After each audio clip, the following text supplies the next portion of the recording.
राम मित्रांनो, आज आपण बघणार आहोत की सोयाबीन पिकावर आपल्याला पहिली फवारणी केल्यानंतर दुसरी फवारणी केव्हा करायची आहे, की जेणेकरून आपल्या सोयाबीन पिकाला जास्तीत जास्त फायदा होईल आणि किडीचा आणि इतर दुसऱ्या गोष्टीचाही जास्त प्रादुर्भाव होणार नाही। तर आणि फवारणी दुसरी केल्यामुळे दुसरी फवारणी करण्याचे नियोजन हे फुलोरा अवस्थेमध्ये आपल्याला फार महत्त्वाचं आहे।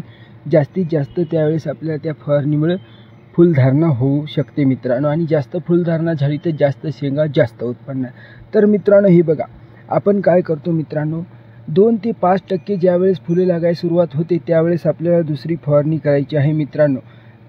45 दिवसाला फुले लागण्यास सुरू होते मित्रांनो, आणि आपला पहिल्या फवारणीचा पिरियड हा 20 दिवसाला करतो आपण, आणि नंतर 20 दिवसाला केल्यावर आणखीन आपल्याला जबरदस्त रिझल्ट भेटतो। म्हणजे 40-45 दिवसाला आपण दुसरी फवारणी केलेली चांगली मित्रांनो। त्यावेळेस आपल्या सोयाबीन पिकाला नेमकेच फुले लागण्यास सुरुवात होते।